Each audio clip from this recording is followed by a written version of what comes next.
Bom dia, pessoal. Estamos aqui mais uma vez. Deixa eu desabilitar essa moça aqui. Nessa nossa próxima aula vamos falar sobre materiais compósitos. O que vem a ser isso? É um nome que pra gente é um nome novo, então vamos abordar isso aí. O material compósito, na verdade, é um material composto por dois ou mais componentes. E aí a gente vem aqui no nosso conceito. Ele é um compósito obtido pelo reforço de plástico com fibras, une as vantagens características dos plásticos, como a resistência à corrosão, as vantagens características da fibra, originando um material de propriedades mecânicas, e propício a aplicações que demandem resistência elevada à temperatura, fadiga e impacto. Tá? Os compósitos, pessoal, eles não podem, a gente não pode resumir apenas aos plásticos reforçados com fibra. O que é? É o material plástico e a adição de fibra. É a resina e a adição de fibra. Pode ser uma resina poliéster, um poliéster insaturado, uma resina éster vinílica, uma resina epóxi. Pode ser qualquer tipo de resina. Que misturado com fibra, eu teria material compósito. Tá? A gente pode ter o concreto, por exemplo. Concreto como material compósito. A gente pode ter a massa de cimento, onde a gente tem cimento, areia, água e pedra, como sendo a nossa resina, propriamente dita, e o reforço, que seria as barras de aço. Então aí a gente tem um material compósito também, ok? Então vamos falar, antes da gente falar sobre as propriedades desse material, nós vamos falar sobre os processos de fabricação. Como é que eles são fabricados? Tá? Dentre os mais importantes que a gente elencou aqui, a laminação manual, a pultrusão, o enrolamento e a prensagem. Foi alguns dos processos que eu coloquei aqui. Mas, Márcio, tem outros processos? Tem. A gente colocou aqui apenas os mais utilizados. Um dos métodos muito utilizados para a fabricação do FRP, que é o plástico reforçado com fibra, é a laminação manual. A laminação manual que já é utilizada há muito tempo em grande escala na fabricação de barcos, na reparação de para-choque de veículos e por aí vai. Embora ela seja um processo seguro, ela é um processo naturalmente lento. Então a gente tem aí a exemplo da fabricação das embarcações, um processo manual, um processo único. Né? Então, a dificuldade de inserir esse processo numa linha de produção em grande escala.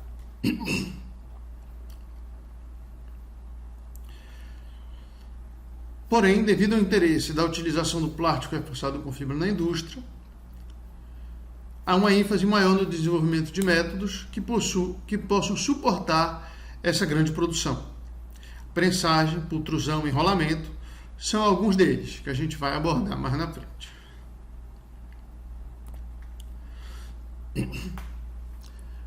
Como é o que consiste esse processo de laminação manual? E aí a gente vai falar aqui. O tecido ou uma manta são colocados manualmente sobre molde, impregnados com resina catalisada e acelerada no estado líquido, aplicada com rótulos de pintor, pincéis.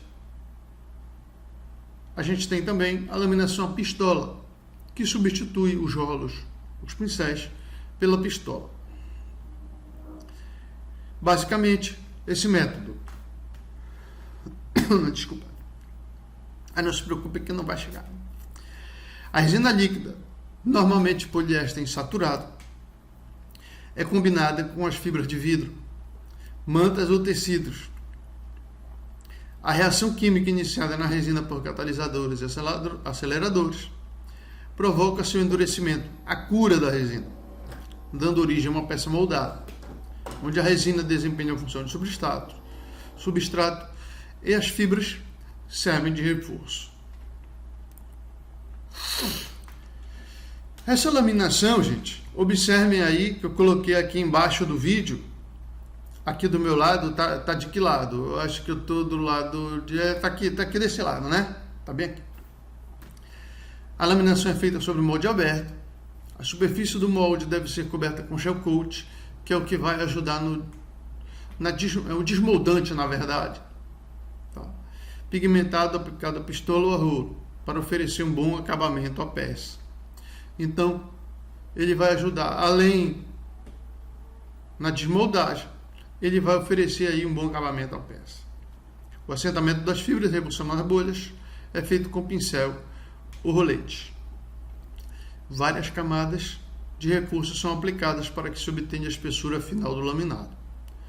A resina deve ser adequadamente acelerada e catalisada para cura a temperatura ambiente. Tenho que ter a dosagem, quanto eu vou usar de resina e quanto eu vou usar de fibra. A gente falou ali em tecido e manto. O que é o tecido? Tecido, a gente pega uma situação análoga ao tecido de uma roupa. Ele é entrelaçado, assim, os fios. Então eu tenho fios em duas direções, longitudinal e transversal. Então ele é um nome de tecido, ele recebe o nome de tecido por ele ser armado em duas direções. Então aí eu terei resistência em duas direções. Já a manta, ela é... A gente pode fazer uma analogia assim, ela não tem essa disposição certinha dos fios. Os fios de fibras estão dispostos de forma aleatória, estão todo cortadinho, então eu não tenho uma direção. Várias camadas de reforço são necessárias, gente, dependendo da resistência que eu preciso em projeto. O projeto é que vai definir qual vai ser a espessura do meu laminado, qual vai ser a espessura do meu produto final, se vai ser 1 milímetro, 2, 3, 4, 5, 10 milímetros. Então, dependendo do meu projeto, eu vou alternar entre camadas de resina e fibra até chegar à espessura final prevista em projeto. Apenas a superfície que ficou em contato com o molde apresenta bom acabamento. A outra superfície apresenta-se áspera e mal acabada. Para a melhoria deste acabamento, pode ser usado filme de celofane, que vai ser retirado após a cura, ou uma camada de tecido de malha fechada para tentar melhorar o acabamento interno, né, pessoal? O acabamento que não ficou em contato com o molde.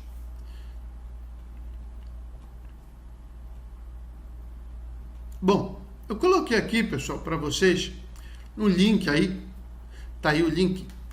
Tem um link do YouTube onde o autor mostra como é que faz o processo de laminação manual. Ele vai desde o início do processo até o final. Então nós veríamos isso aqui em sala, tá?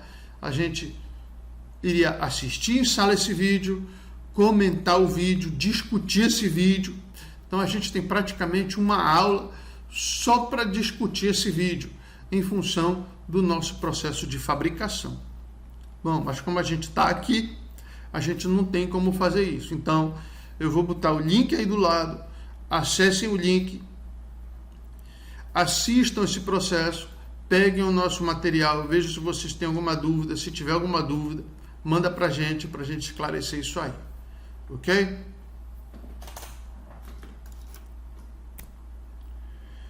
Prensagem. O que vem a ser? O processo de prensagem, uma das grandes vantagens é a habilidade de produzir parte de uma geometria complexa em curto período de tempo.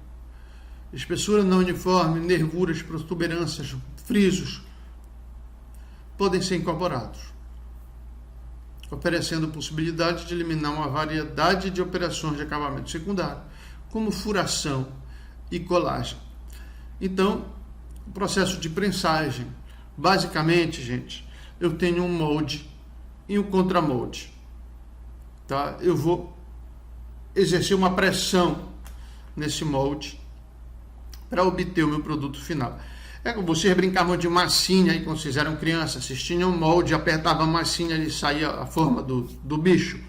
É exatamente isso, o processo de prensagem. Só que aqui a gente tem que falar de uma forma técnica de como que acontece esse molde. A gente tem um molde, como que acontece esse processo? A gente tem um molde, a gente vai pegar uma resina já com com a fibra, e essa fibra pode ser fibra de vidro, fibra de carbono, fibra de coco, fibra de banana, a fibra do que vocês quiserem. A resistência do material vai depender do material que eu estou utilizando na fabricação. Então, eu vou pegar essa massa previamente pesada, qual é o teor de fibra, qual é o teor de resina que eu tenho, para ocupar toda a cavidade daquele molde. Tá? Então, eu vou colocar essa massa, esse molde aquecido para facilitar a moldagem, e vou exercer a pressão com a outra parte do molde. Ao atingir a pressão determinada, eu vou ter a espessura, o excedente dessa resina vai sair através do ladrão, digamos assim, dos extravasores.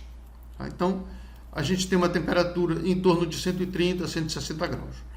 Então, em seguida, a gente mostra um desenho do que seria, eu fiz aqui um desenho para vocês, onde a gente tem aqui o tubo ejetor, que seria os extravasores, a massa, que seria a nossa resina previamente pesada, dosada já, para ocupar toda essa cavidade aqui, que vai ser preenchida por esse molde móvel, que ele vai descer e exercer a pressão. O excedente vai extravasar pelos lados e pelos extravadores. Ok? Então, basicamente, esse é o processo de prensagem. Processo de pultrusão, pessoal. O processo de pultrusão ele é utilizado para a fabricação de peças de seção transversal constante. Essa é a principal característica desse processo. Ok? É um processo contínuo de moldagem para a fabricação de peças longas, com área de seção transversal constante. Entre os produtos pultrudados mais comuns estão lâminas, placas, vários tipos de perfis, incluindo-se cantoneiras, canaletas, etc. Consiste no puxamento das fibras impregnadas por resinas poliéster através de um molde metálico aquecido. Ao passar pelo molde, o poliéster passa do estado líquido para o estado sólido, originando um produto em material composto. Primeiramente, essas fibras são impregnadas pela resina em tanques apropriados. Em seguida, esse pré-impregnado passa por pré-formadores, ele vai conferir a forma aproximada do molde. A gente vai ver um monte de fio de tecido que vai tomar banho num tanque de resina e vai sair dali para entrar no molde. Antes dele entrar no molde, ele tem que receber a forma aproximada para depois chegar lá. Após passar pelo molde, estando a resina curada, o perfil encontra-se em condições de ser manuseado e serrado. A serra corta os perfis no comprimento desejado e é localizada logo após o puxador. Tá? Então, em seguida, a gente vê uma figurinha aí, uma animação de como é que isso se procede. Mais uma vez, eu coloquei aí do lado um link para vocês entrarem lá no YouTube, que mais uma vez seria discutido em sala. Entrem lá nesse link para vocês verificarem como é que é na prática esse processo. Esse processo começa aqui, ó, pessoal. Os roubins, que são os nobelos, são os fios de fibra de vidro. As mantas em fibra de vidro, os tecidos. Então eu vou adicionar o material de fibra de vidro que seja necessário, que for determinado em projeto. Isso aqui tudo vai passar pelo banho de resina. Aqui eu vou tirar o excesso e vai ser localizado os pré-formadores. Isso aqui vai entrar na ferramenta de pultrusão. Aqui eu tenho o meu perfil que já vai conferir a forma final desse produto. Então ele vai sair, vai sofrer a cura. Quando sair aqui, ele já sai pronto o meu perfil, que vai ser puxado pelos puxadores e em seguida serrado no tamanho projetado. Aqui o link para vocês acessarem, tá, pessoal? Enrolamento. Como é que funciona o enrolamento? Mais uma vez, acesse o link aqui que eu coloquei aí do processo de fabricação que a gente encontra lá no YouTube. Nesse processo de enrolamento, um fio impregnado com resina enrolado no cilindro rotativo e curado para obtenção de partes ocas e assimétricas. Entre aplicações desse processo estão as barras de direção, palhetas, tanques de oxigênio, oleodutos, tanques de gasolina e por aí vai. Então, aqui nós temos os robins, os fios de fibra vão tomar banho de resina, em seguida ele passa para a retirada do excesso, e aí aqui vai no carrinho de transporte, que vai andando para um lado e para o outro, como se fosse um mandril, vai enrolando isso aqui nesse molde, até adquirir a forma final. Ok? Então acessa aqui esse link, não deixa de entrar, tá, gente? Acessa aí o link, que vocês vão ter uma ideia muito melhor na prática de como é que isso aí funciona. Então, as propriedades dos materiais compósitos fica para nossa próxima aula, ok? Um abraço.